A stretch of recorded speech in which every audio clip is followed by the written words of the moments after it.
Good morning students.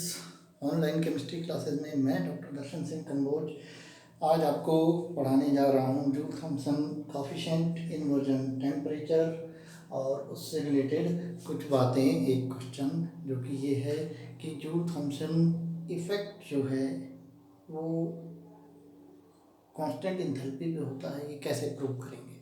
How to prove Joule Thomson effect takes place as constant at constant enthalpy. ठीक है, तो सबसे पहले हम बात करते हैं Joule Thomson coefficient. Thomson coefficient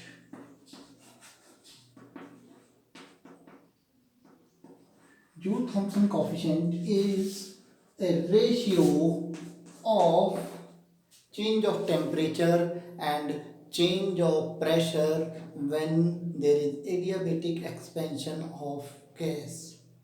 adiabatic expansion of gas, दो बातें आती हैं। एडियाबेटिक एक्सपेंशन होना चाहिए, ठीक है, एडियाबेटिक, क्योंकि जूल थॉम्सन कंडीशन या एक्सपेरिमेंट हमने पहले पढ़ा है तो उसमें एडियाबेटिक एक्सपेंशन की बात होती है। एडियाबेटिक एक्सपेंशन जब गैस का हो रहा हो तो उसमें दो चीज़ें होंगी, एक तो प्रेशर चेंज होगा, एक टेम्परेचर चेंज होगा।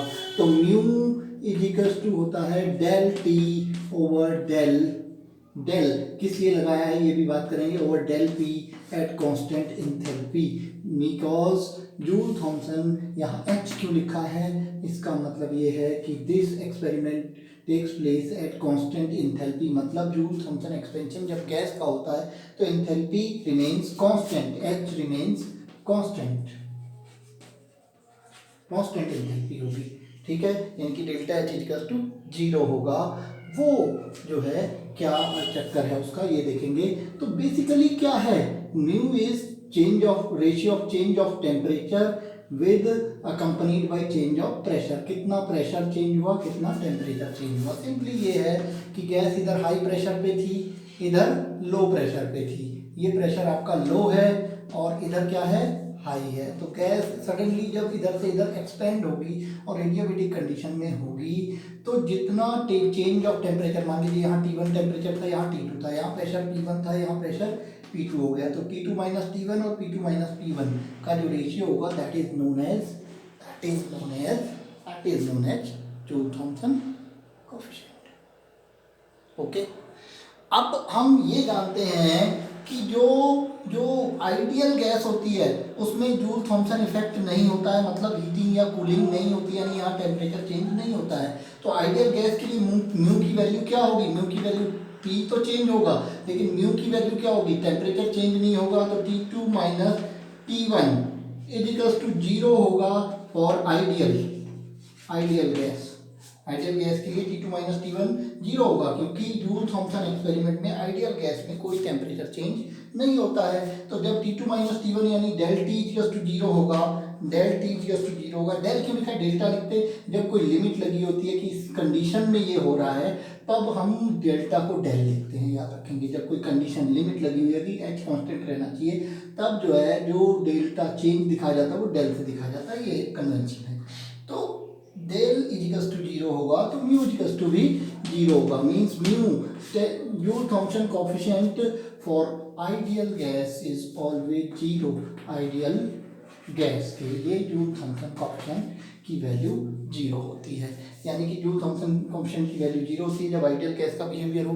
लेकिन जब नॉन आइडियल हो तो हीटिंग भी हो सकती है और कूलिंग भी हो सकती है। मान लीजिए हीटिंग होती है, यहाँ प्रेशर डेल्टा पी यानी कि डेल पी, यहाँ देखें डेल पी इक्वल क्या होगा, P2 माइनस, याद रखें P2 माइनस P1, ये कभी भूलने वाली बात नहीं है, सिंपली आ जाता है P2 माइनस P1। यहाँ हाई प्रेशर से लो प्रेशर, यानी कि ये वैल्यू छोटी है, ये वैल्यू बड़ी है। लो प्रेशर है तो ये वैल्यू, ये प्रेशर कम होगा, ये प्रेशर ज़्यादा होगा। तो P2 छोटा है, P1 बड़ा है, तो इसकी वैल्यू हमेशा क्या आएगी, नेगेटिव आएगी। बिल्कुल सही, ये वैल्यू हमेशा नेगेटिव आएगी, हमेशा ही, क्योंकि हाई प्रेशर से लो प्रेशर जाना है गैस में। अब T2 माइनस T1, हीटिंग होती है तो T2 बड़ा होगा और कूलिंग होती है तो T1 बड़ा होगा। हीटिंग होती है तो ये बड़ा होगा, यानी कि अगर ये बड़ा होगा किस केस में होगा, हीटिंग के केस में। यानी कि heating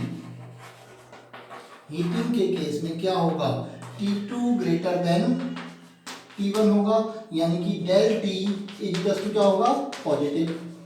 del T equals to positive होगा। अब हीटिंग के केस में हम ले लेते हैं कि म्यू की वैल्यू क्या होगी। देखिए नीचे की वैल्यू नेगेटिव है और ऊपर की वैल्यू हीटिंग के केस में पॉजिटिव है, तो ओवरऑल म्यू क्या आएगा, नेगेटिव आएगा। म्यू इक्वल्स टू नेगेटिव, अगर म्यू नेगेटिव है तो इसका मतलब क्या हो रहा है, हीटिंग हो रही है। म्यू नेगेटिव है तो इसका मतलब हीटिंग हो रही है, ठीक है।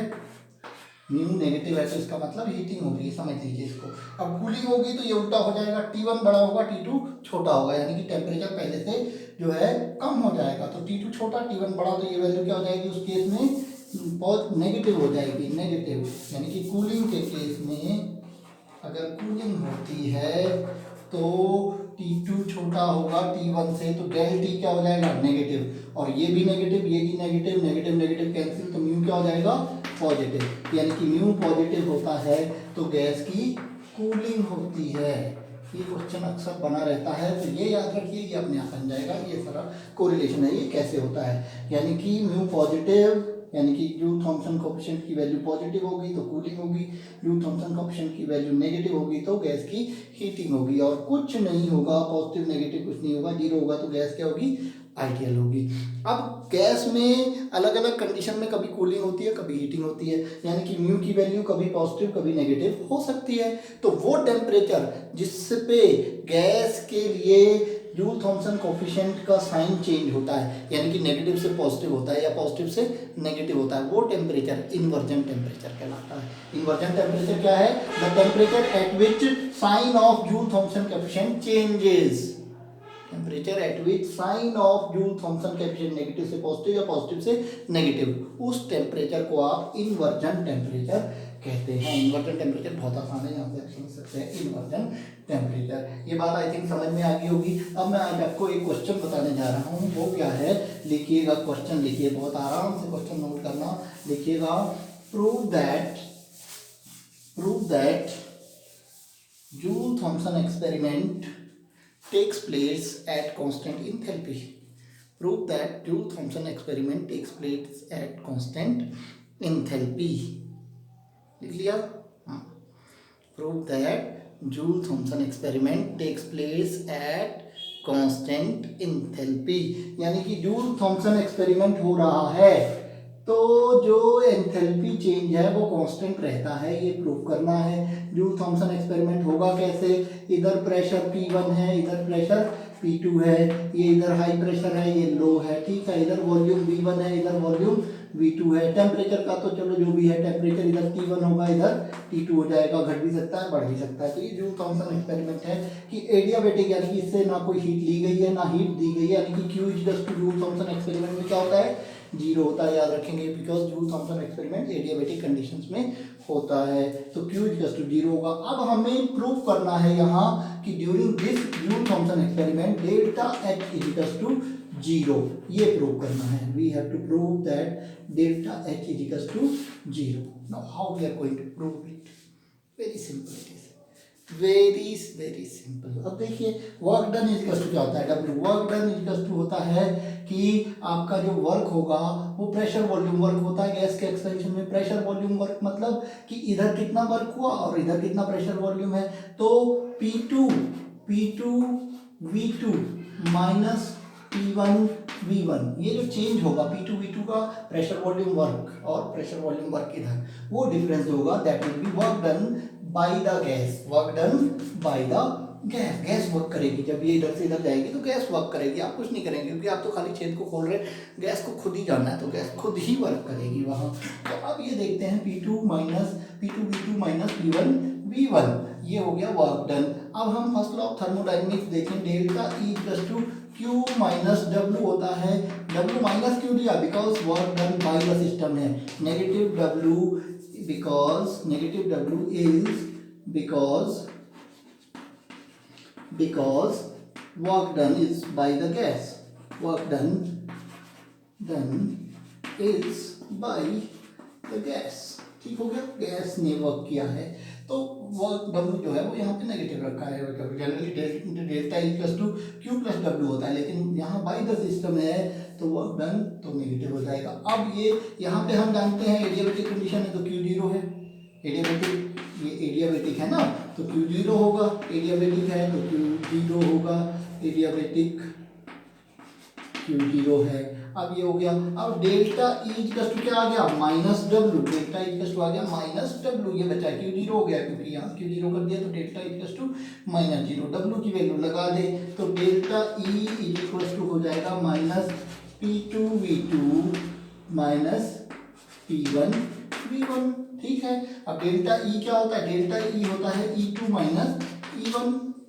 डेल्टा E होता है E2 माइनस E1, माइनस अंदर मल्टीप्लाई करते हैं तो minus P2V2 plus P1V1। Sign change हो गया, प्लस का माइनस हो गया, माइनस का प्लस हो गया, साइन चेंज हो गए। अब ये देखिए, अब यहाँ पे हम इसको इधर ले आए और इसको इधर ले जाए, E1 को उधर ले जाए, P2V2 को इधर ले आए, तो ये हो जाएगा आपका E2 minus P2V2 equal to E1 ना प्लस हो जाएगा, ये इधर आएगा E1 plus P1V1, E1 plus P1V1 हो जाएगा ये।